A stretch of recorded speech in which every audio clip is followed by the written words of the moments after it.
Drama की starting में हम यहाँ पर कुछ गुंडों को देखते हैं जो कि यहाँ पर एक लाश को दफनाने के लिए आए हुए थे, लेकिन यहाँ पर वो लोग घबराने लग जाते हैं क्योंकि गोनी के अंदर जो लाश पड़ी हुई थी वो अपने आप हिलना शुरू कर देती है। अब यहाँ पर उन्हें डर लग रहा था कि कहीं वो अब भूत तो नहीं बन चुकी है करके। फिर यहाँ पर वो लाश अपने आप बाहर निकल कर भागना शुरू कर देती है। तब उन्हें समझ आता है कि वो आदमी अभी तक जिंदा ही है और अगर वो जिंदा रहा तो हमारे बॉस हमें जिंदा नहीं छोड़ेंगे। ये सोचकर यहाँ पर वो तीनों उसके पीछे भाग पड़ते हैं उसे पकड़ने के लिए। एंड इस आदमी का नाम कुछ और नहीं बल्कि ली फैंग होता है और ली फैंग हमारे इस ड्रामे का मेन लीड है। दूसरा हम यहाँ पर एक मैजिकल फेरी को देखते हैं जिसका नाम यूरी होता है। एंड यूरी यहाँ पर अपने स्पिरिचुअल बीट को पकड़ने की कोशिश कर रही थी एंड ये स्पिरिचुअल बीट जो है ली फैंग से टकरा जाता है और फिर वहाँ पर वो बीट उसके अंदर चला जाता है। बेचारे यूरी यहाँ पर सोचती रह जाती है कि या तो ये बीट फट जाएगा इस आदमी की पूरी बॉडी के साथ में, या तो फिर मुझे यहाँ पर इसे सक कर कर बाहर निकालना होगा। तो फिर यहाँ पर वो उसके माउथ की ओर से सक करना शुरू कर देती है। धीरे धीरे ये बीट ऊपर तो आता जा रहा था, लेकिन इतने में यहाँ पर वो गुंडे आकर हमला करना शुरू कर देते हैं एंड वो बीट वापस से उसके स्टमक के अंदर चला जाता है। यहाँ पर यूरी उसकी जान बचा लेती है और उन गुंडों को उस एरिया से बाहर निकलने के लिए कहती है। वो गुंडे कहते हैं कि देखो हमारे पास तुम जैसी बच्ची के साथ खेलने के लिए टाइम नहीं है, पहले हमें उसे खत्म करने दो, उसके बाद हम तुम्हें खत्म करेंगे। यहाँ पर जैसे वो गुंडे उसकी बात नहीं मान रहे थे और उसके करीब आए जा रहे थे, जहाँ पर यूरी जो होती है अपने मैजिकल पावर्स का इस्तेमाल करती है और यहाँ पर वो उन पर फेंक देती है अपने मैजिकल पावर्स, जिस वजह से वो लोग तो खुद ब खुद ही किस करने जा रहे थे। फिर बाद में यहाँ पर वो ली फैंग को उठाकर ले जाने लगती है, लेकिन इतने में ही सामने से एक कार आती है जो उन दोनों को टक्कर मार देती है।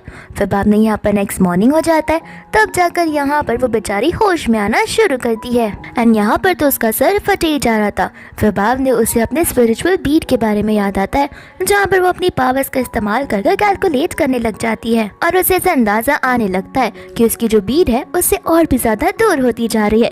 तो तुरंत ही यहाँ पर उसे उस बीट को अपनाना ही होगा और लेना होगा, वरना बहुत बड़ा खतरा आ सकता है। तो वो फटाक से निकल पड़ती है। तो दूर से हम यहाँ पर ली फैंग को देखते हैं, जहाँ पर वो उस जंगल से कैसे ना कैसे करके तो बाहर निकल आता है लेकिन रास्ते पर आकर वो बेहोश हो जाता है। पर कुछ ही मिनटों में यहाँ पर ढेर सारी लग्जरियस गाड़ियाँ आती है जिसके अंदर से ली फैंग का फ्रेंड जी बाहर आता है एंड उसके साथ में कई सारे गार्ड्स होते हैं जो उसे लेकर सीधा हॉस्पिटल चले जाते हैं। एंड यहाँ पर धीरे धीरे वो होश में आने लगता है, जहाँ पर वो जी से पूछता है कि क्या तुमने मेरी कल रात को जान बचाई थी।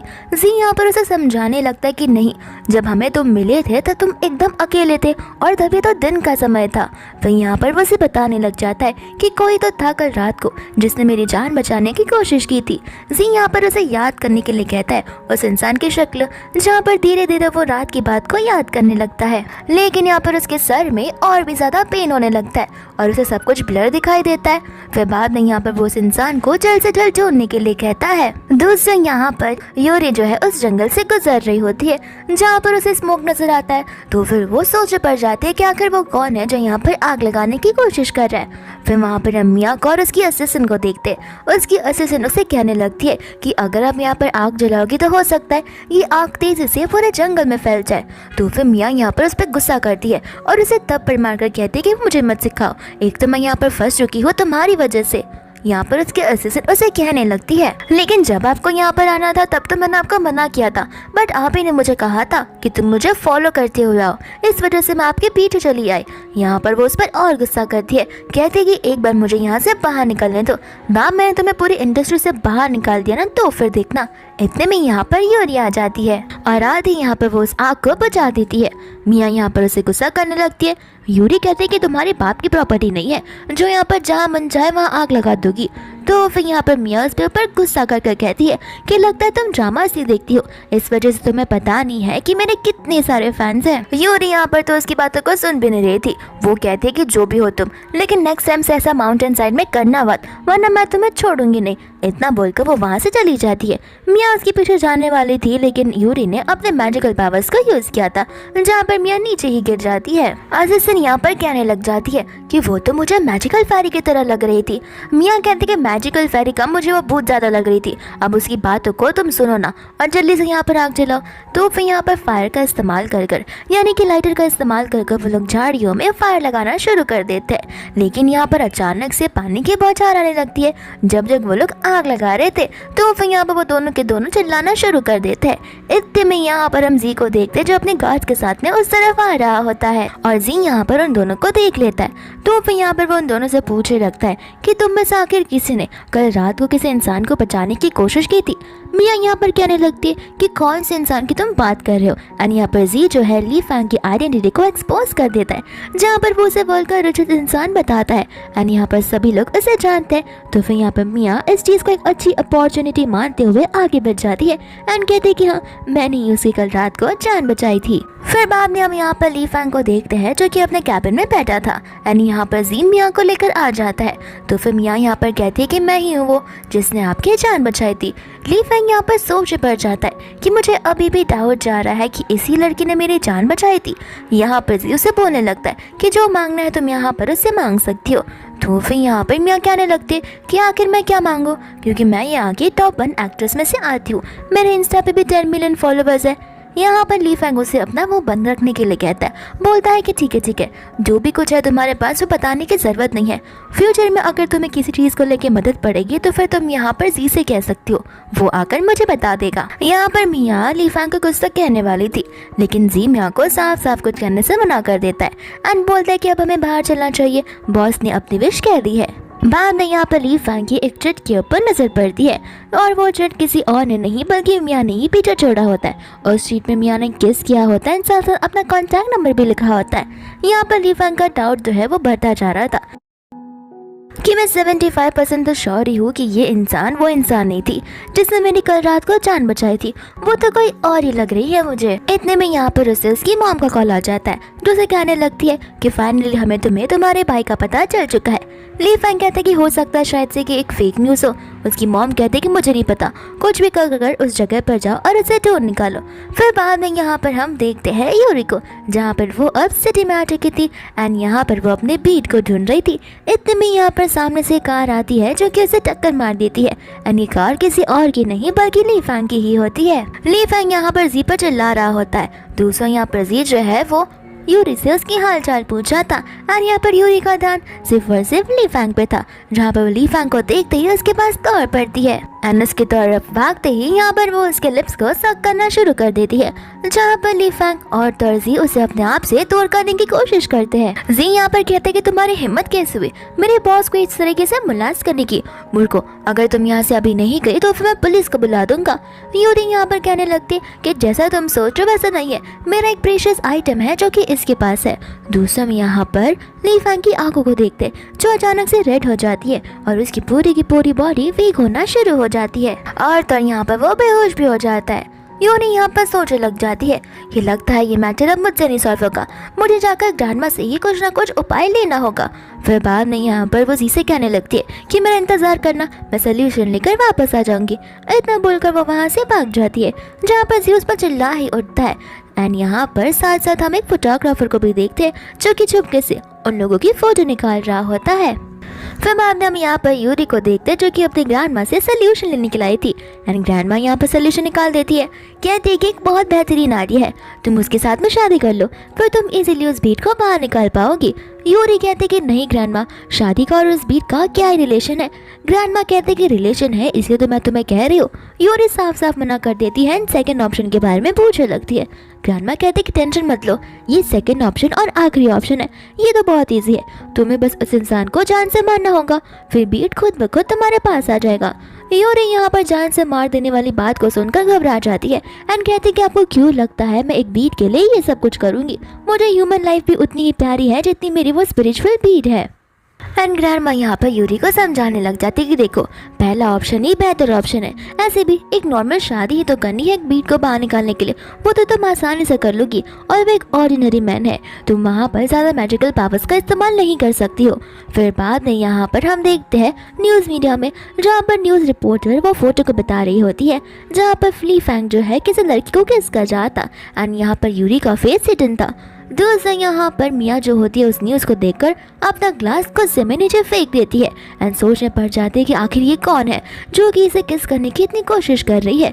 फिर बाद में यहाँ पर मिया को एक आइडिया आता है कि क्यों ना मैं यहाँ पर फोटोज़ को फोटोशॉप कर कर मेरा फोटो लगा दूँ। ऐसे भी किसी ने इस लड़की का फेस देखा ही नहीं होगा एंड जब लोग मेरा फेस देखेंगे तो सभी को लगने लगेगा कि मैं और वो रिलेशनशिप में है। दोस्तों यहाँ पर जी को लीफेंग पूछ रहा होता है कि तुम्हें उस लड़की का पता चला, तो फिर जी कहता है कि नहीं, मैंने ढूंढने की बहुत कोशिश की लेकिन यहाँ पर उस लड़की का बेसिक इन्फॉर्मेशन भी अवेलेबल नहीं है और ना ही उसका नाम। और सभी लोग ये सोच रहे हैं कि आप वो किस करने वाली मिया है। हालांकि मिया ने भी इस चीज़ को डिनाई नहीं किया है रिपोर्टर्स के सामने। तो लीफेंग यहाँ पर उसे मिया को बुलाने के लिए कह देता है। मिया यहाँ पर आ जाती है जहाँ पर लीफेंग उसे कहने लग जाता है कि आखिर तुम सब जगह पर फेक रूमर्स क्यों फैला रही हो कि वो इंसान तुम हो, यानी कि वो लड़की तुम हो। मिया यहाँ पर कहने लगती है कि मुझे लग रहा था कि कोई लड़की आपको हैरेस करने की कोशिश कर रही थी और मैं नहीं चाहती थी कि आपका नाम किसी और लड़की के साथ खराब हो, इसलिए और वैसे भी मैं आपके साथ में प्यार करती हूँ। यहाँ पर लीफेंग हंसने लग जाता है, कहता है कि इतनी जल्दी प्यार। तो फिर मिया कहती कि हाँ, ये फर्स्ट साइड लव था मेरा, जहाँ पर मैं आपसे पहली बार मिली थी, जैसे मैंने आपकी जान बचाई थी वैसे ही मैं आपके प्यार में पड़ गई थी। लीफेंग यहाँ पर कहने लगता है कि लेकिन मैं तो तुमसे प्यार नहीं करता और अभी भी टाइम है, जाकर रिपोर्टर से कह दो कि वो किस तुम नहीं थी। तो फिर यहाँ पर मिया कहने लग जाती है कि अगर मैंने ऐसा पब्लिकली कहा तो फिर मेरे फॉलोवर्स पर इफेक्ट गिरेगा और तो और मेरे फॉलोवर्स कम हो जाएंगे एंड यहाँ पर मैं बड़ी स्टार हूँ, मेरा नाम भी खराब हो सकता है। लीफेंग कहता है कि ठीक है। दूसरा यहाँ पर वो उसे कहने लगती है कि मैंने तुम्हारी जान बचाई और तुमने कहा था ना कि तुम मुझ पर एक फेवर करोगे, तो मैं बस तुम्हारे साइड रहना चाहती हूँ एज अ वाइफ। लीफेंग कहता है कि ठीक है, लेकिन मेरी वाइफ बनना इतना आसान भी नहीं है। दूसरा यहाँ पर मिया को देख जो कि ब्राइड की तरह एकदम रेडी हो रही होती है। फिर इसके बाद में यहाँ पर एक स्टाफ अंदर आती है जो कि उसे उस नेकलेस के बारे में बताने लगती है एंड कहती है कि मास्टर ने आपके लिए भेजा है। तो फिर यहाँ पर मिया उस नेकलेस को देखकर बड़ी खुश हो जाती है एंड इतने में यहाँ पर वो स्टाफ काला जादू करना शुरू कर देती है एंड यहाँ पर वो उसके हाथों में चाकू देकर कहती है कि तुम्हें तुम्हारे होने वाले फ्यूचर हस्बैंड को जान से मारना है एंड यहाँ पर वो उसे रेडी कर रही होती है। इतने में यहाँ पर यूरी आ जाती है जो कि उस काले जादू वाली लड़की शीन को अपने मैजिकल पावर से धक्का दे देती है। यहाँ पर शीन जैसे यूरी को अपने पास आते हुए देखती है वो फटाक से वहाँ पर से वैनिश हो जाती है। दूसरे यहाँ पर मिया खुद ब खुद वो चाकू लेकर जा रही होती है। तो फिर यूरी उसे रोकना शुरू कर देती है और यहाँ पर यूरी को आइडिया आ जाता है कि यूरी को ऐसे भी लीफेंग के साथ में शादी करनी है, तो फिर क्यों ना यहाँ पर वो एक ब्राइड को भी बदल दे एंड यहाँ पर बाहर से वो स्टाफ को ऑर्डर दे देती है चाइनीज वाला वेडिंग ड्रेस लाने के लिए एंड वो ड्रेस वो स्टाफ लेकर आ जाती है जहाँ पर यूरी वो ड्रेस में बदल लेती है एंड फिर बाद में यहाँ पर स्टाफ आ जाती है। यहाँ पर यूरी को कोई पहचान नहीं पाएगा क्योंकि यूरी ने घूंघट ढका होता है। स्टाफ यहाँ पर उसे स्टेज पर लेकर जाती है जिसके बाद यहाँ से लीफेंग उसे लेकर आता है एंड वो उसे पूछने लगता है कि तुम्हें तो वेस्टर्न स्टाइल बड़ा पसंद था, तुम अभी ट्रेडिशनल अटायर में क्या कर रही हो। यूरी कहने लगते कि एक्चुअली मुझे वेस्टर्न और ट्रेडिशन को मिक्स करना था। दूर से यहाँ पर होस्ट रिंग सेरेमनी की घोषणा कर देता है। दूसरा हम यहाँ पर देखते हैं मिया को जो कि अब होश में आ चुकी थी और वो फटाक से भागकर उस इवेंट की ओर चल पड़ती है। यहाँ पर जैसे लीफेंग उसे रिंग पहनाने वाला था इतने में यहाँ पर मिया आकर सभी के सामने कह देती है कि मैं हूँ रियल ब्राइड और वहाँ पर तो फेक ब्राइड खड़ी हुई है। यहाँ पर यूरी बहुत ज्यादा डरना शुरू कर देती है। फिर बाद में यहाँ पर लीफेंग उसका घूंघट उठा देता है जहाँ पर उसका घूंघट हटते ही वो पहचान जाता है और वो भूलने लगता है कि कल तुमने मेरे साथ ये सब किया और आज तुम यहाँ पर मेरे साथ शादी करने आई हो, आखिर ये सब चल क्या रहा है। तो फिर यहाँ पर वो उससे माफ़ी मांगती है, कहती कि देखो मैं बस यहाँ पर मेरा स्टफ वापस लेने के लिए आई हूँ। दोस्तों यहाँ पर मिया उसकी तरफ बढ़ते हुए कह रही थी आखिर तुम ही हो वो लड़की, तुम्हें क्या लगता है कि मैं तुम्हें पहचानूंगी नहीं। यहाँ पर लीफेंग को समझ नहीं आ रहा होता कि आखिर चल क्या रहा है। तो फिर यहाँ पर मिया उसे कहने लगती है कि अभी के अभी पुलिस बदलाओ और इसे अरेस्ट कर लो, यानी कि ये यहाँ पर एक फेक ब्राइड बनकर तुमसे शादी करने की कोशिश कर रही थी। यहाँ पर जितने भी सभी लोग होते हैं यहाँ पर यूरी को सुनाना शुरू कर देते। यूरी कहती कि प्लीज़ मुझ पर भरोसा करो, एक बार मैं मेरा स्टफ ले लूँ तो फिर मैं यहाँ से चली जाऊँगी। मिया कहने लग जाती है कि तुम्हारा कौन सा सामान यहाँ पर लीफेंग के पास पड़ा हुआ है, तुम्हें पता नहीं है कि लीफेंग कितना वेल्दी और रिचेस्ट इंसान है, आगे वो तुमसे क्या ही लेगा और अपने पास रखेगा। मिया को यहाँ पर गुस्सा आ जाता है, जहाँ पर गुस्से में आकर वो यूरी को थप्पड़ मार देती है। एंड यूरी को देखते ही यहाँ पर थोड़ा थोड़ा ली फैंग को रात की बातें याद आने लगती है, जहाँ पर उसे समझ आता है कि यूरी ही वो लड़की थी जिसने मेरी जान बचाई थी। यूरी यहाँ पर मन में सोचने लग जाती है कि उस रात मैंने भी उसे किस किया था, और कल दोपहर को भी, और आज मैं यहाँ पर फेक बेड बनकर आई हूँ। अगर मैंने हाँ कह दिया तो 3 बार मेरी मिस्टेक को जानकर ही मुझे नहीं छोड़ेगा। तो फिर यहाँ पर कहने लगते कि नहीं, मैं वो लड़की बिल्कुल भी नहीं हूँ। एंड मिया यहाँ पर उसे धक्का मारकर ली फैंग से दूर कर देती है और सभी के सभी गार्ड्स को बुला लेती है, जहाँ पर गार्ड्स जो है यूरी को पकड़ लेते हैं। एंड सभी के सभी गार्ड्स यूरी को धक्के मारकर बाहर निकलने के लिए कहते हैं, लेकिन यहाँ पर ली फैंग यहाँ पर उन लोगों को जोर से चिल्लाकर चुप रहने के लिए कहता है। सभी लोग यहाँ पर आपस में बात करने लगते हैं कि ली फैंग लगता है अपनी ब्राइड से बहुत प्यार करता है, तो फिर वो बहुत स्ट्रिक्ट एक्शन लेने वाला है। यहाँ पर मिया को लग रहा था कि क्या पता ये शादी पोस्टपोन हो जाए और मेरे हाथ से मौका चला जाए। तो फिर यहाँ पर ली फैंग से कहने लगती है कि इसे यहाँ से हमें जाने देते और हम अपनी शादी को कंटिन्यू करते, आखिर किसी और की वजह से हम अपनी शादी को क्यों रोके। ली फैंग यहाँ पर पहले उसे सवाल पूछता है कि मुझे सच सच बताना, क्या तुमने ही मेरी जान बचाई थी। मिया कहते कि हाँ, मुझे पक्का यकीन है कि मैंने तुम्हारी ही जान बचाई थी। ली फैंग कहता है कि अब झूठ भी बोलना बंद कर दो, क्योंकि मुझे अच्छे से याद है उस रात तुम वहाँ पर नहीं थी। एंड यहाँ पर सभी के सामने वो अनाउंस कर देता है कि अगर वो आज शादी किसी से कर रहा है तो फिर वो यूरी है। यूरी यहाँ पर घबराने लग जाती है। ली चैन यूरी से कहता है कि तुम डर क्यों रही हो, तुम ही तो मुझसे शादी करना चाहती थी ना। यूरी कहते है कि भरोसा करो, मैंने तुम्हें पहले 2 बार किस नहीं किया है। ली फैंग कहता है कि अरे वाह, मैंने तुमसे कब कहा कि तुमने मुझे 2 बार किस किया है, तुम खुद ब खुद यहाँ पर कबूल कर रही हो। दूसरा यहाँ पर मिया से समझाने लग जाती है कि प्लीज़ मेरे साथ ऐसा मत करो, सभी के सभी लोगों को पता है कि मैं तुम्हारी वाइफ बनने वाली हूँ। अगर तुम यहाँ पर आज मुझे रिजेक्ट कर रहे हो तो फिर मेरे फॉलोवर्स गिर जाएंगे और तो मेरे फैन फॉलोइंग भी कम हो जाएगी। ली फैंग यहाँ पर उसे साफ साफ कह देता है कि तुमने ही इस झूठ को बनाया था, तो फिर तुम इस झूठ को फेस करो, आखिर मैं यहाँ पर तुम्हारे झूठ का साथ क्यों दूँ। फिर बाद में यहाँ पर वो गार्ड्स को मिया को वहाँ से ले जाने के लिए कहता है, जहाँ पर मिया चिल्लाने लग जाती है, लेकिन फिर भी गार्ड्स उसे लेकर वहाँ से चले जाते हैं। फिर यहाँ पर उनकी शादी हो जाती है, जहाँ पर यूरी बेड पर बैठकर सोच रही होती है कि आखिर जान बचाने के लिए कोई किसी के साथ शादी कैसे कर सकता है। फिर बाद में यहाँ पर वो अपनी ग्रैंड माँ को कॉल करने लगती है एंड कहते हैं कि मैंने शादी कर ली है, अब मैं फटाक से बीट निकालूंगी और कल सुबह ही माउंटेन पहुंच जाऊंगी। इतने में यहाँ पर ली फैंग आ जाता है, जहाँ पे वो डर के हमारे फोन को छुपाने लगती है। ली फैंग उसे कहने लगता है कि आखिर ऐसा तुम क्या कर रही थी जो अपने फोन को छुपा रहे हो, कहीं तुम्हारे पास कोई सीक्रेट तो नहीं है। यहाँ पर वो टॉपिक चेंज करके कहने लगते कि ये सब छोड़ो, पहले हम हमारा हनीमून मनाते हैं। यहाँ पर ली फैंग मना कर देता है, तो फिर वो उसे खींचकर बेड पर ला देती है और उसे किस करना शुरू कर देती है। ली फैंग उसे रुकने के लिए कहता है। मन में यहाँ पर वो सोचने लगता है कि कल भी इसने मुझे इसी वजह से अप्रोच किया था, कहीं कुछ तो सीक्रेट छुपा हुआ है जो ये मुझे बता नहीं रही है।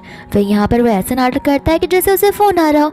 यहाँ पर यूरी भी उसे कहती है कि तुम्हें क्या लगता है तुम्हारा इनविजिबल फ़ोन मुझे दिखेगा नहीं क्या। एंड वहाँ से ली फैंग बाद में भाग जाता है। फिर बाद में यहाँ पर ली फैंग जो है वो जी से मिलने के लिए आ जाता है। जी यहाँ पर कहने लगता है कि अपनी लाइफ में मैंने आज तक आपको इस हालत में नहीं देखा है। ली फैंग को कुछ समझ नहीं आता, जहाँ पर जी उसकी फेस की ओर इशारा करता है। एंड तब जाकर यहाँ पर उसे समझ आता है कि यूरी के लिपस्टिक्स के मार्क्स जो है वो उसकी बॉडी पर ही रह गए हैं। फिर बाद में यहाँ पर वो उस पर गुस्सा करने लगता है। दूसरा यहाँ पर जी जो है यूरी को लेकर सारी इन्फॉर्मेशन उसे देने लग जाता है। फिर बाद में वो उसके ग्रैंडपा का नाम बताता है, जहाँ पर उन्हें पता चलता है कि वो माउंटेन का जितना एरिया है वो सब कुछ उसके ग्रैंडपा को ही बिलोंग करता है।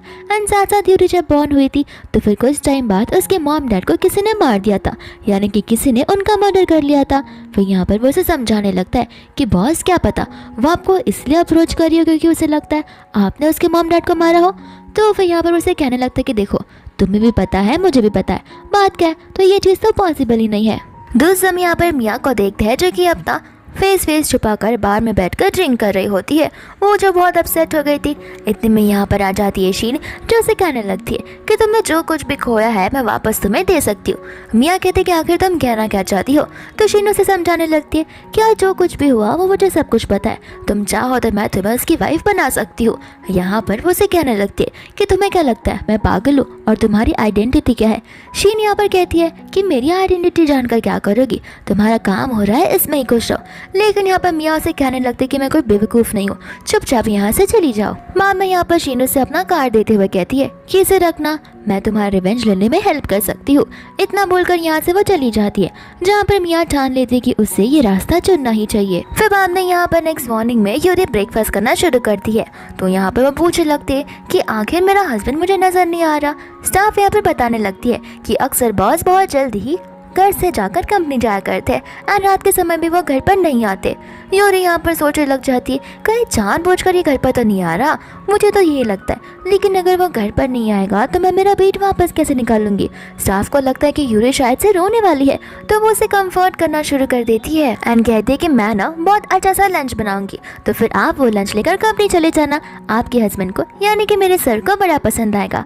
यहाँ पर यूरी उसे बहुत बड़ा थैंक यू कहती है। स्टाफ कहते हैं कि इसमें थैंक यू वाली कोई बात नहीं है, मैं बस चाहती हूँ कि आप दोनों एक साथ बहुत खुश हो, इसलिए मैं ये सब कर रही हूँ। फिर इसके बाद में यहाँ पर वो लंच बॉक्स लेकर उसके ऑफिस में पहुँच जाती है। एंजी यहाँ पर उसे रास्ता बताता है। अंदर आते ही लीफेंग यहाँ पर सोच पड़ जाता है कि कहीं इसे समझ तो नहीं आ रहा ना कि मैं इसे अवॉइड करने की कोशिश कर रहा हूँ। यूरी यहाँ पर उसे कहने लगती है कि देखो मैंने स्पेशली तुम्हारे लिए लंच बॉक्स प्रिपेयर किया है। लीफेंग कहता है कि ठीक है, इसे यहाँ पर छोड़कर तुम जा सकती हो, मैं घर जाकर खा लूँगा। यूरी यहाँ पर नाराज हो जाती है, कहती है कि अगर घर आकर खाना होता तो मैं ऑफिस में ये कहकर क्यों आती, एक काम करो ना मेरे सामने खाओ। एंड यहाँ पर वह हंसना शुरू कर देती है। लीफेंग उसे कहता है कि भूतों की तरह खी क्या कर रही हो तुम। यूरी यहाँ पर उस पर गुस्सा करने लगती है, कहती है कि इतनी मेहनत कर मैं यहाँ पर लंच बॉक्स बनाकर आई हूँ, लेकिन तुम्हें तो कुछ कदर ही नहीं है। लीफेंग यहाँ पर सोचे पड़ जाता है कि मुझे कुछ भी कर इसे जल्दी से यहाँ से भगाना ही होगा, क्योंकि अगर मैं इसके साथ डिबेट करता रहा तो ये तो रात भर मुझसे झगड़ सकती है। वो कहता है कि ठीक है, खाना परोस दो, मैं खाने के लिए रेडी हूँ। यहाँ पर वो चॉपस्टिक्स को लेने ही वाला था कि यूरी खुद ब खुद यहाँ पर उसे करीब जाकर उसे खिलाना शुरू कर देती है, जहाँ पर लीफेंग को भी समझ नहीं आ रहा था कि ऐसे पोजीशन में खाना जरूरी है क्या। इतने में यहाँ पर जीप बिना नॉक किए अंदर आ जाता है और उन्हें ऐसे पोजीशन में देखकर शर्माते हुए बाहर भाग जाता है। एंड लीफेंग बाद में यूरी को अपने आप से दूर करता है एंड खुद ब खुद ही चॉपस्टिक्स लेकर खाना शुरू कर देता है। यूरी के यहाँ से जाने के बाद जी कैबिन में आकर लीफेंग से कहने लगता है कि मुझे तो तुम दोनों के बीच में एक प्यारी सी केमिस्ट्री लग रही है कि कहीं तुम दोनों। लीफेंग यहाँ पर उसे कहता है कि खबरदार आगे तुमने कुछ भी कहा तो। सी कहता है कि देखो मुझे पहले लग रहा था कि शायद से ये हमारी कंपनी के सीक्रेट्स को चुराने के लिए आई है, लेकिन अब तो मुझे लगता है कि शायद से वो तुमसे प्यार करती हो। लीफेंग यहाँ पर गुस्से में उसे ऑफिस के बाहर निकाल देता है, कहता है कि वापस से अगर ये सारी बात की ना तो तुम्हें अफ्रीका वाले ब्रांच में। इसके बाद में यहाँ पर वो मन ही मन में सोचने लगता है कि जो भी हो क्यूट तो वो लगती है। फिर बाद में यहाँ पर वो स्टाफ को कॉल करके कहता है कि मुझे यूरी के साथ में एक इवेंट में जाना है, तो फिर उसे अच्छे से रेडी कर लेना। एंड यहाँ पर वो स्टाफ बड़ी खुशी यूरी को वो सारी बातें बताने लगती है एंड कहते कि मुझे लगता है यंग मास्टर ने आपके लिए कुछ तो बहुत बड़ा सरप्राइज प्रिपेयर किया है। यूरी भी यहाँ पर इस बात को सुनकर बड़ी खुश हो जाती है। मन ही मन यहाँ पर वो कह रही होती है कि फाइनली अब वो टाइम आ ही गया जहाँ पर मैं उसके अंदर से अपनी स्पिरिचुअल बीट को बाहर निकाल सकती हूँ। फिर बाद में यहाँ पर उस इवेंट की शुरुआत हो जाती है, जहाँ पर सबसे स्पेशल गेस्ट को बुलाया जाता है एंड ये होते हैं ग्रैंडपा वैंग। ग्रैंडपा वैंग के आसपास कई सारे लोग होते हैं जो कि उसके साथ में इंटरव्यू उसका लेना शुरू कर देते हैं एंड साथ ही साथ में यहाँ पर उसका ग्रैंडसन जाओ भी होता है। इतने में यहाँ पर एंट्री हो जाती है यूरी की और लीफेंग की, जहाँ पर यूरी को देखते ही ग्रैंडपा उस पर चिल्लाने लगता है एंड कहती है कि तुम यहाँ पर क्या कर रही हो, तुम तो माउंटेन्स में रहा करती थी ना। जाओ यहाँ पर जो है यूरी पर चिल्लाने लगता है और हक जमाने लगता है। यूरी यहाँ पर जाओ से साफ साफ कह देती कि देखो तुम्हारा कोई हक नहीं बनता है मुझे ये सारी बातें बोलने का, ऐसे भी इस सारी की सारी कंपनी पर मेरी सिस्टर का हक है, ना ही तुम्हारा। यहाँ पर ग्रैंडपा को बड़ा गुस्सा आता है, जहाँ पर ग्रैंडपा जो है गुस्से में आकर यूरी को थप्पड़ मार देते हैं एंड कहते हैं कि जाओ उसे थोड़ा तमीज से बात करो, वो तुमसे बड़ा है। और रही बात तुम्हारी सिस्टर की, उसे बोर्ड ऑफ डायरेक्टर की मीटिंग में ही निकाल दिया गया था क्योंकि वो बहुत इलीगल काम किया करती थी।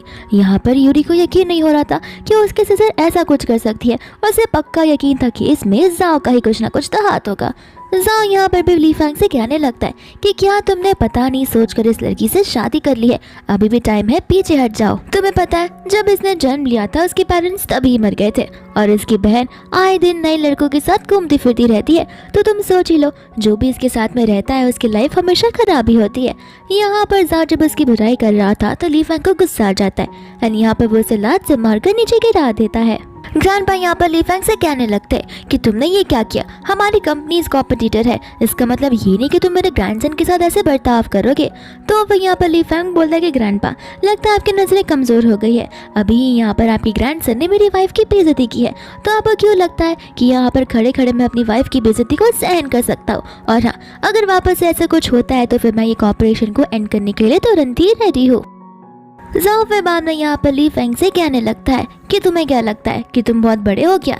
एक बार उस कंपनी को उस लैंड को मेरे नाम पर होने दो, उसके बाद में मैं बताता हूँ कि किसकी कंपनी कितनी बड़ी है। ग्रैंडपा यहाँ पर जाओ को थप्पड़ मार देता है, कहते हैं कि फ्यूचर प्रेडिक्ट करना बंद करो, कभी भी कुछ भी हो सकता है, जो चीज़ हमारी नहीं हो उस पर पहले से ही हक जमाना बंद करो। फिर बाद में यहाँ पर लोग आपस में बात करने लग जाते हैं कि इनकी फैमिलीज में इतने दरारें क्यों है। ली फेंग यहाँ पर कह देता है कि अगर वो प्रॉपर्टीज आपको चाहिए तो सबसे पहले परमिशन आपको मुझसे ही मांगनी होगी। ग्रैंडपा बाद में यहाँ पर ली फेंग से अच्छे से बात करने लगते हैं। जाओ यहाँ पर फिर भी उसे ताना नहीं मारा था। ग्रैंडपा जाओ को चुप करवाते, कहते कि कुछ फ्यूचर के लिए भी रहने दो। इतने में यहाँ पर होस्ट अनाउंसमेंट करना शुरू कर देता है एंड यहाँ पर वो उस होटल के ओनर को बुलाता है, जहाँ पर ओनर स्पेशल थैंक्स कहता है उसके पार्टनर्स को जो कि उसके फैमिली मेंबर जैसे। एंड यहाँ पर वो कोई और नहीं बल्कि ली फेंग होता है। ली फेंग यहाँ पर जाओ को धक्का देते हुए आगे बढ़ता और स्टेज पर आ जाता है। ओनर यहाँ पर ली फेंग को बहुत बड़ा थैंक यू कहता है, क्योंकि इतने स्पेशल ओकेजन पर ली फेंग अपनी वाइफ के साथ में यहाँ पर रिबन सेरेमनी के लिए जो आया है। ली फेंग कहता है कि मुझे तो आपकी तारीफ करनी चाहिए, क्योंकि आपने ये पूजा का पूरा होटल अपनी वाइफ के नाम पर जो किया है। फिर बाद में यहाँ पर वो लोग सेकंड स्पेशल गेस्ट को बुलाते हैं, जो कि ग्रैंडपा वैंग और उसका ग्रैंडसन जाओ होते हैं। यहाँ पर शरारती यूरी अपने मैजिकल पावर्स का यूज कर कर जाओ के पैर को फ्रीज कर देती है। ग्रैंडपा उस पर चिल्ला कर कहते हैं कि तुम पक्का यहाँ पर मेरी नाक कटवा कर रहोगे, चुपचाप यहाँ से चलो। यूरी और पावर्स का इस्तेमाल कर उसे नील ऑन करवा देती है। जाओ को समझ आ रहा नहीं होता कि आखिर चल क्या रहा है। यहाँ पर जितने भी रिपोर्टर्स होते हैं वो सभी के सभी लोग यहाँ पर जाओ की फोटोज निकालना शुरू कर देते हैं। ग्रैंडपा जाओ से कहते हैं कि अभी के अभी उठो। जाओ कहते हैं कि ग्रैंडपा, मुझे मेरे हाथों पर पैरों पर कोई कंट्रोल ही नहीं है, मैं खुद को खड़ा नहीं कर पा रहा हूँ। ग्रैंडपा यहाँ पर सभी लोगों की हेल्प मांगने लग जाते हैं। दूसरा यहाँ पर ली फेंग जो है यूरी से पूछता है, ये सब तुमने किया?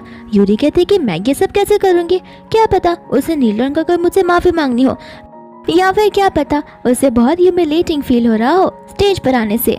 फिर बाद में यूरी यहाँ पर ग्रैंडपा को कहने लगती है कि ग्रैंडपा उसे वहीं पर रहने दीजिए, ऐसे भी स्टेज पर तो प्रेस्टीजियस फैमिली मेंबर्स को बुलाया गया है, ना कि उनको जो कि फैमिली के मेंबर हो ही ना। फिर यहाँ पर वो सभी के सामने जाओ की रियलिटी को बताने लगती है कि जाओ यहाँ पर उनका बायोलॉजिकल ग्रैंडसन तो है ही नहीं, वो उसका स्टेप ग्रैंडसन है।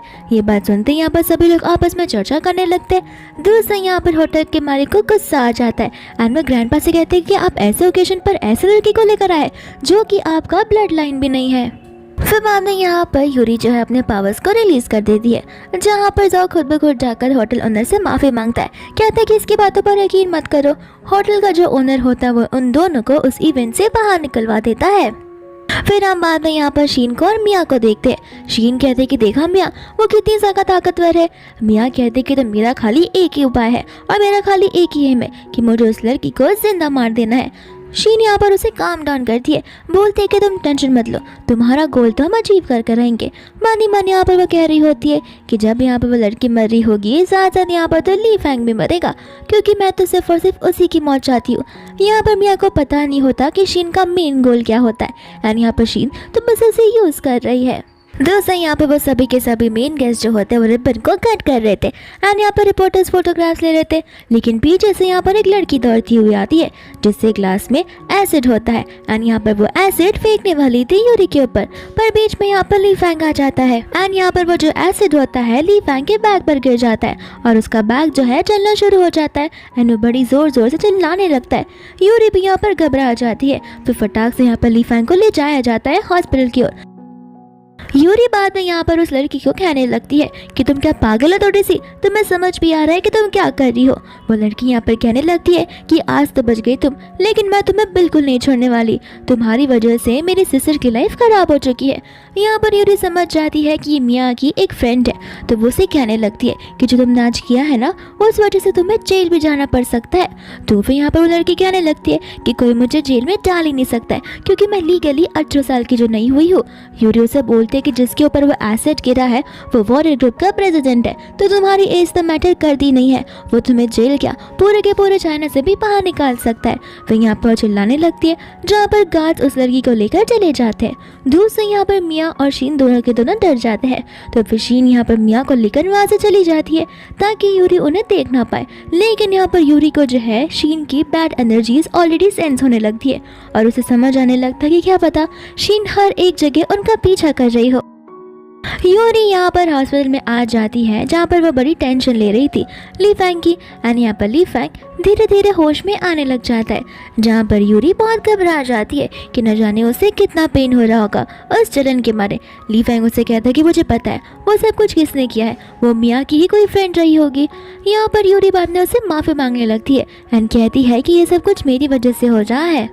यूनी यहाँ पर उसे कहते कि तुम क्यों माफ़ी मांग रहे हो, गलती तो मेरी है, वहाँ पर अगर मैंने शादी को नहीं तोड़ा होता तो आज ये सब नहीं हो रहा होता। तो फिर ली फैंग उसे कहता है कि मैं उसके लिए माफ़ी नहीं मांग रहा, मेरी गलती ये है कि मैं तुम्हें ज़बरदस्ती उस इवेंट में लेकर आ गया, मुझे तुम्हें उस इवेंट में लेकर आना नहीं चाहिए था, मैंने जानबूझकर तुम्हें उस इवेंट में लाया था ताकि तुम उस दूसरी कंपनी के ग्रैंडपा से मिल सको। यूरी पूछते कि ऐसा क्यों तुमने किया।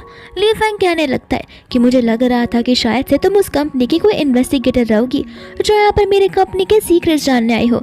यूरी यहाँ पर हंसती हुई से कहती है कि ऐसी कोई बात नहीं है, तुम एकदम अशार रहो, मैं यहाँ पर सिर्फ मेरा सामान वापस लेने के लिए आई हूँ और उसके बाद मैं चुपचाप चली जाऊंगी, मैं तुम्हें कोई हार्म भी नहीं पहुँचाऊंगी। यहाँ पर ली फैंग उस स्टफ के बारे में पूछने लगता है कि आखिर वो क्या है। यूरी यहाँ पर उसे बताने वाली थी लेकिन वो मन में सोचने लगती है कि वो स्पिरिचुअल वीड बहुत ज़्यादा ही यूनिक है एंड अगर वो किसी अनजान इंसान के हाथ में लग गया या फिर इविल स्पिरिट के हाथ में लग गया तो फिर यहाँ पर उसका गलत इस्तेमाल भी हो सकता है। इस वजह से यहाँ पर वो ली फैंग को उसके बारे में कुछ बताती नहीं है। फिर बाद में यहाँ पर वो कहती है कि तुम मुझ पर ट्रस्ट कर सकते हो, सही समय आने पर मैं तुम्हें सब कुछ बता दूंगी। दूसरा यहाँ पर यूरी को डोर की ओर से ब्लैक कलर की एनर्जी सेंस हो रही थी तो वो फटाक से चली जाती है। लेकिन यहाँ पर एक आंटी आती है अपने असिस्टेंट के साथ में और वो आंटी कोई और नहीं बल्कि ली फैंग की मम्मा ही होती है। असिस्टेंट बताने लगता है कि जैसी मैडम को पता चला कि आपको इंजरी हुई है वो आपको देखने के लिए तुरंत आ गई। यूरी को समझ नहीं आ रहा होता कि अगर वो उसकी मम्मा है तो उनमें से इतनी इविल स्पिरिट्स वाली एनर्जी क्यों बाहर निकल रही है। यहाँ पर ली फैंग खुश हो जाता है कि उसकी मम्मा उसे इसलिए देखने आई है क्योंकि वो बेचारे को चोट लग गई है।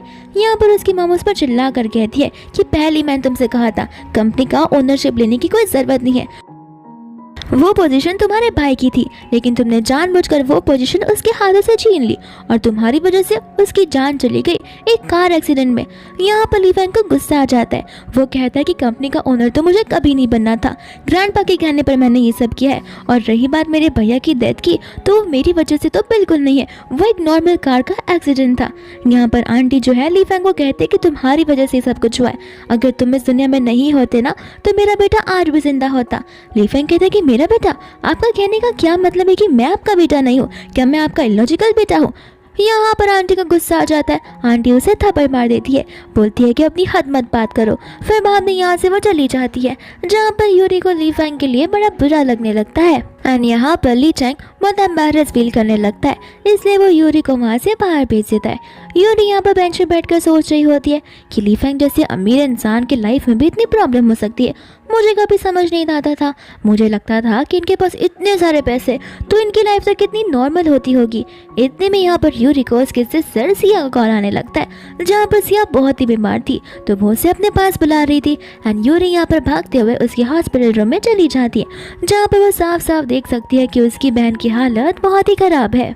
उसकी बहन यहाँ पर उसे बताने लगती है कि उसे कैंसर हो गया है। यहाँ पर तो यूरी को यकीन ही नहीं हो रहा था, तो फिर यहाँ पर वो कहती है कि कुछ तो उपाय होगा ना, लेकिन सिया बताने लगते कि नहीं, मैं मेरे कैंसर के आखिरी स्टेज पर हूँ और मेरे पास जीने के लिए कुछ ज़्यादा दिन भी नहीं बचे और हो सकता है कि आज ही। इतनी में यूरी यहाँ पर उसे अपना मुंह बंद रखने के लिए कहती है एंड पॉजिटिव थिंक करने के लिए कहती है। तो फिर बाद में सिया से बताने लगती है कि देखो भले मुझे कुछ भी हो जाए, मैं चाहती हूँ कि तुम मेरी बेटी की जान बचा लो। यहाँ पर यूरी को कुछ समझ नहीं आता तो सिया से बताने लगती है कि बहुत समय पहले की बात थी जहाँ पर वो कंपनी की ओनर मैं हुआ करती थी। लेकिन यहाँ पर ग्रैंडपा ने बहुत बड़ी गंदी चाल चली जहाँ पर उन्होंने मुझे एक स्ट्रेंज इंसान से मिलवाया एंड उस दिन के बाद से मैं प्रेग्नेंट हो गई एंड मैंने बाद में यहाँ पर एक बच्ची को जन्म दिया था, जहाँ पर जन्म देते ही मैं उसे एक हॉस्टल में छोड़ आई थी क्योंकि मैं उसका ध्यान नहीं रख सकती थी। मेरे पास कंपनी की बहुत सारी चीज़ें सॉल्व करने के लिए थी और तो और तुम्हारे ग्रैंडपा का प्रेशर भी था वो कंपनी को छोड़ने का। और मुझे पता था कि अगर ग्रैंडपा को पता चल गया कि मेरी एक बेटी है तो फिर वो न जाने उसके साथ में क्या कर देंगे, इसलिए मैंने अपनी बेटी को उनसे छुपा कर रखा। फिर बाद में यहाँ पर वो बताने लगती है कि मैं चाहती हूँ कि अब तुम उसकी माँ बन जाओ एंड यहाँ पर वो उसे उस हॉस्टल का लोकेशन बता देती है।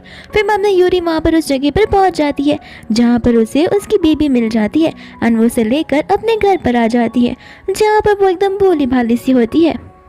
इतने में यहाँ पर वो स्टाफ आ जाती है जो कि उस बीबी के साथ में बड़े अच्छे से बात करती है। दूसरा यहाँ पर वो लोग खाना खाने के लिए जाने ही वाले थे कि यहाँ पर यूरी को अपने हार्ट पे पेन फील होने लगता है। तो वो समझ जाती है कि शायद से वो स्पिरिचुअल बीट खतरे में है, इसका मतलब ये है कि ली फैंग भी खतरे में है। तो वो फटाक से चली जाती है और अपने मैजिकल पावर्स का इस्तेमाल कर उसका लोकेशन भी ढूंढ निकालती है जहाँ पर वो ज़ीको और कई सारे बॉडीगार्ड्स को देखती है जिन्हें बहुत चोट लगी हुई थी एंड यहाँ पर वो ली फैंग को देखती है जो कि किसी की जान लेने की कोशिश कर रहा था। फिर बाद में यहाँ पर वो उसे बेहोश कर देती है। जी यहाँ पर बताने लगता है कि हमें यहाँ पर बॉस लेकर आए थे और न जाने क्यों अचानक से वो हमें मारना शुरू कर दिए, हमें जल्द से जल्द सभी को लेकर हॉस्पिटल जाना होगा।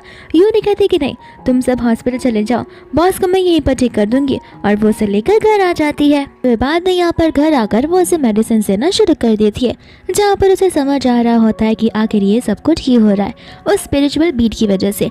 अगर जल्द से जल्द उसने उस बीट को उसकी बॉडी से बाहर नहीं निकाला तो फिर उसकी पूरी की पूरी बॉडी जो है प्रॉब्लम में पड़ सकती है और यहाँ पर उसकी जान भी जा सकती है या फिर वो एक ईविल पर्सन में टर्न हो सकता है। फिर बाद में मेडिसिन देने के बाद उसके दिमाग में ख्याल आता है कि क्यों ना ये अभी सो रहा है तो मौके का फ़ायदा उठाते हुए वो स्पिरिचुअल बिट मैं इसके अंदर से निकाल दूँ।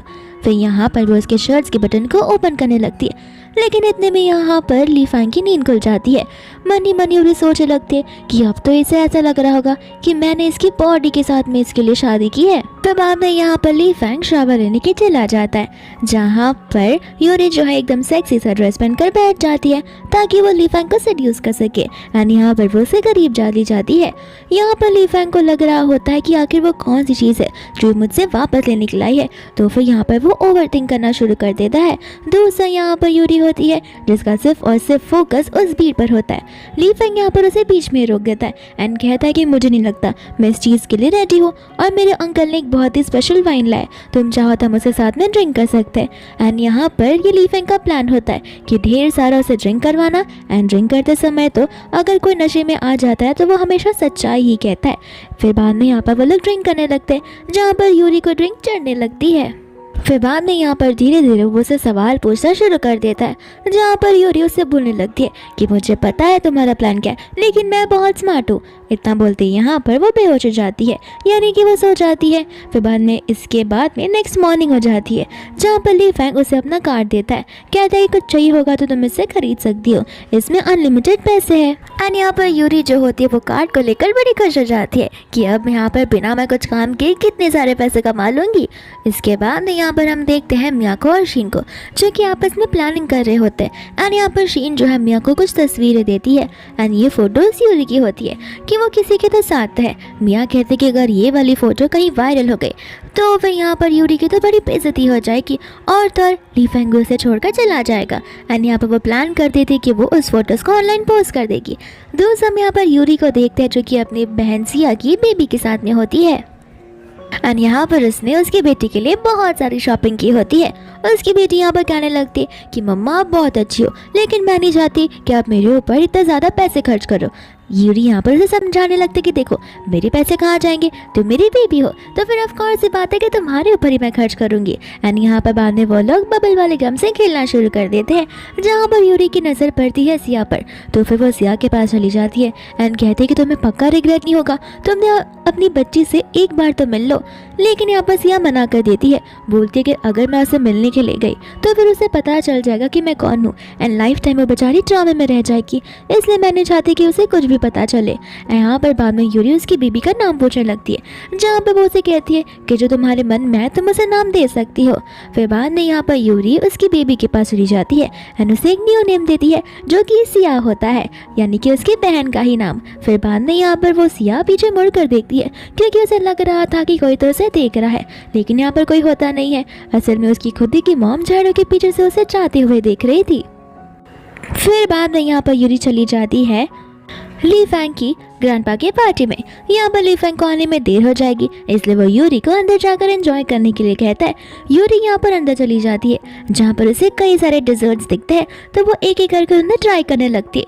लेकिन इतने में यहाँ पर एक आंटी आती है जो उसी के हाथ से डडल छीन कर भाग जाती है। यूरी यहाँ पर मैजिकल पावर्स का यूज़ करती है, जहाँ पर वो सभी के सभी बर्तनों को चिपका देती है उन टेबल से। एंड आंटी यहाँ पर उन्हें उठाने की कोशिश कर रही थी ताकि वो अपना डेजर्ट उस पर रख सके, लेकिन वो तो उठ ही नहीं रहा था। फिर गुस्से में आकर आंटी यहाँ पर उसके ऊपर वो डेजर्ट का प्लेट फेंकने वाली थी कि इतने में यहाँ पर ली फैंग आकर आंटी के ऊपर पानी का गिलास फेंक देता है। यहाँ पर वो आंटी उस पर गुस्सा कहकर करती है कि तुम मेरे साथ ये सब कर रहे हो, तुम्हें शर्म नहीं आती? मैं तुम्हारी आंटी हूँ।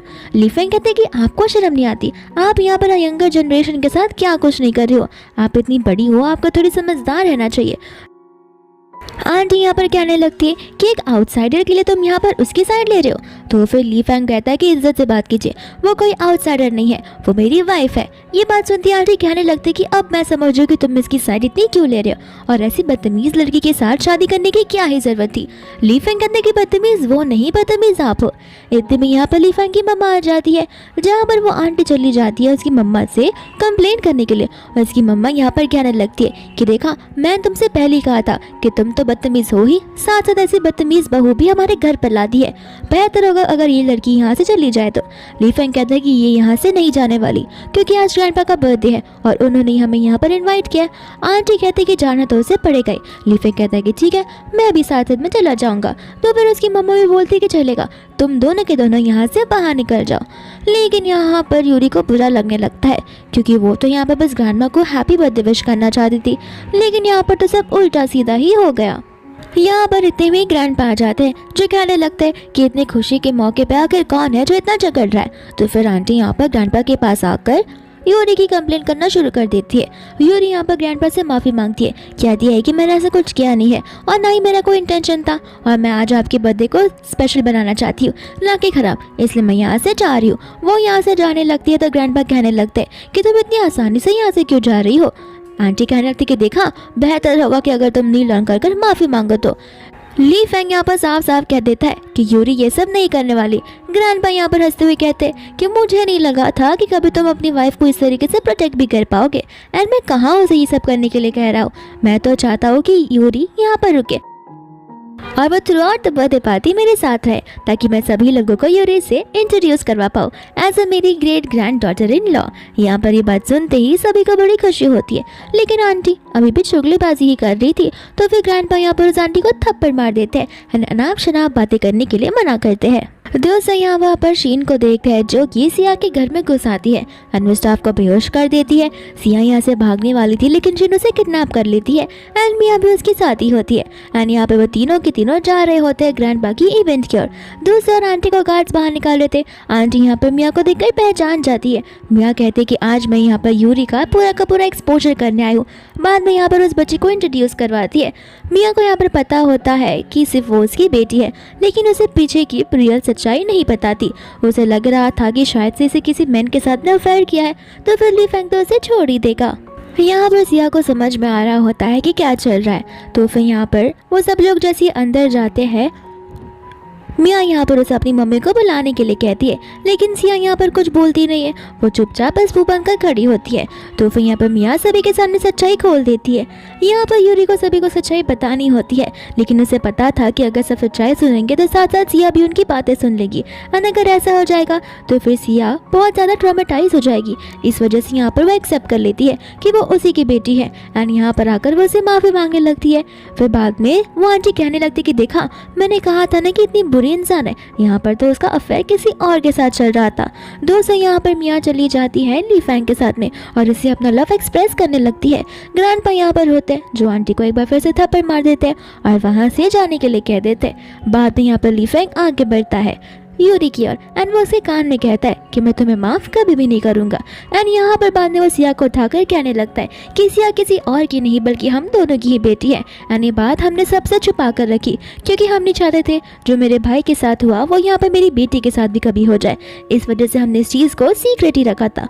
ये बात सुनते ही यहाँ पर सभी लोगों को यकीन हो जाता है एंड सभी लोग यहाँ पर मियाँ पर इल्ज़ाम लगाने लगते हैं कि ये तो पुराने ज़माने की एक्टर हुआ करती थी ना। तभी हम सोचे कि इतनी अच्छी एक्टिंग ये कर कैसे ले रही है एंड इतना सब कुछ रियल क्यों लग रहा था। दोस्तों यहाँ पर मिया के अंदर शीन की आत्मा होती है जो बाहर निकल आती है एंड यहाँ पर मिया बेहोश हो जाती है। ये चीज़ देखते ही यूरी समझ जाती है कि शीन कहीं आसपास ही होगी, तो फिर यहाँ पर वो उसे ढूंढने के लिए निकल पड़ती है, जहाँ पर शीन सामने आ जाती है और उसके पैर पे काला जादू कर उसे रोक लेती है। फिर बाद में यहाँ पर वो दोनों एक दूसरे के साथ फाइट करना शुरू कर देते हैं एंड यहाँ पर तो वो बेचारे यूरी पर बड़ी तेजी से वार करती है। इतने में यहाँ पर ली फैंग आ जाता है, जहाँ पर शीन वहाँ से भाग जाती है और यूरी यहाँ पर बेहोश होकर गिरने वाली थी कि इतने में ली फैंग आकर उसे पकड़ लेता है और वो लोग कार में होते हैं। यूरी यहाँ पर धीरे धीरे होश में आकर उसे पूछते हैं कि आखिर हम जहाँ कहाँ पर है।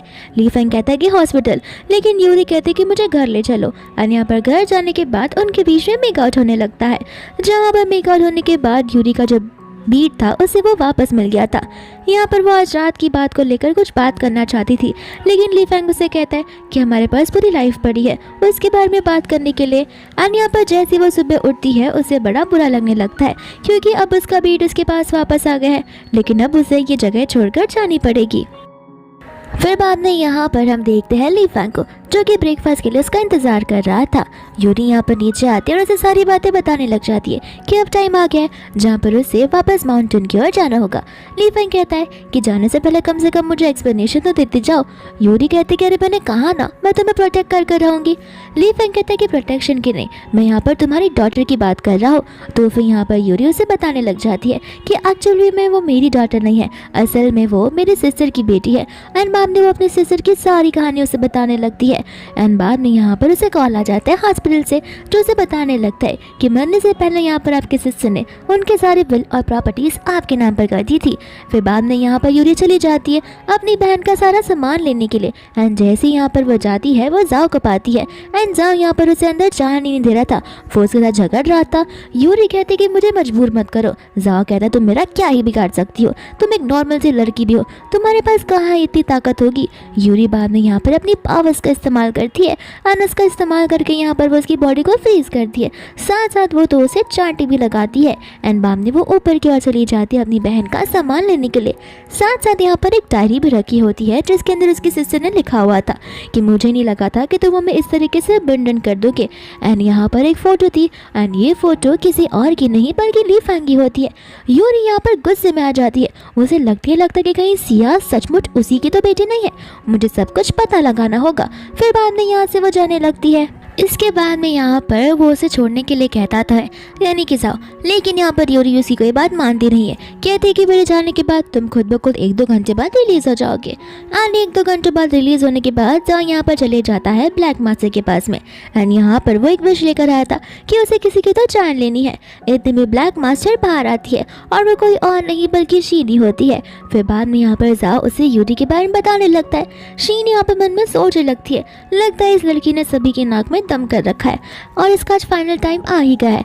बाद में यहाँ पर जाओ से वो उसकी किसी चीज़ को मांगता है एंड वो उस चीज़ के ऊपर काला जादू करना शुरू कर देती है, जहाँ पर यूरी जब घर पर होती है तो फिर उसे ब्लड का वॉमिट भी होता है। एंड बाद में यहाँ पर ली फैंग को सब कुछ बताने लगती है एंड कहती है कि हमें उस लड़की का या इंसान का पता लगाना ही होगा जिसने मेरे ऊपर काला जादू किया है। बाद में यहाँ पर ली फैंग निकल जाता है यूरी की जान बचाने के लिए एंड यूरी यहाँ पर मेडिटेट कर अपनी बॉडी को कंट्रोल कर रही होती है, लेकिन वो ब्लैक एनर्जी की पावर इतनी ज़्यादा होती है कि वो उसे बहुत ज़्यादा पेन पहुँचा रही थी। इतने में यहाँ पर वो नीचे पहुँच जाती है जहाँ पर शीरो से फाइट करने के लिए आ जाती है। दोस्तों यहाँ पर ली फैंग होता है जो कि जाओ का पता लगा लेता है यूरी के मैजिकल व्हील की वजह से एंड यहाँ पर आती है वो जाओ को बड़ा पीटता है और अपने रिचुअल्स को वापस लेने के लिए कहता है। दूर से यहाँ पर शीन को लग रहा होता है कि यूरी उसकी जाल में फंस चुकी है, लेकिन यूरी कहती है कि मुझे तो इस पल का बहुत टाइम से इंतजार था, तुमने खुद ब खुद के लिए जाल बिछाई है, तुम्हें तो पता भी नहीं चला। बाद में यूरी अपने मैजिकल पावर्स का इस्तेमाल करती है, जहाँ पर वो शीन को बहुत ज़्यादा नुकसान पहुँचाती है, इतना कि उसके मुँह से भी ब्लड निकलने लगता है। फिर बाद में यहाँ पर वो लोग घर पर होते हैं, जहाँ पर ली फैंग बताता है कि सिया बिल्कुल सेफ है एंड वो मेरे ग्रैंडपा के साथ है। और फिर हम यहाँ पर सिया को देखते हैं जो कि यहाँ पर ग्रैंडपा की सेवा कर रही होती है। फिर बाद में यहाँ पर ली फैंग और यूरी पहुँच जाते हैं उसके ग्रैंडपा के यहाँ पर, जहाँ पर सभी लोग मिलकर एक साथ लंच करने लगते हैं। हालांकि इसी बीच में यहाँ पर उसकी मम्मा का और ली फैंग का और यूरी का झगड़ा होता भी है, और यहाँ पर सिया भी अपनी ग्रैंडमा को मनाने की कोशिश करती है, लेकिन उसकी ग्रैंडमा कभी उसकी बातें मानती नहीं है। दूर से यहाँ पर ली फैंग जो है अपने भाई के बारे में बताना शुरू कर देता है, जहाँ पर वो अपने भाई की तस्वीर भी उसे बताता है। यूरी यहाँ पर उसके भाई को देखकर शॉक हो जाती है एंड कहने लगती है कि इसका मतलब है तुम दोनों ट्विंस थे। ली फैंग कहता है कि हाँ, इसी वजह से यहाँ पर मॉम सबसे ज़्यादा प्यार उसे ही किया करती थी, उन्हें लगता था कि वही कंपनी का हायर बनेगा, लेकिन ग्रैंडपा ने मुझे चूज़ किया।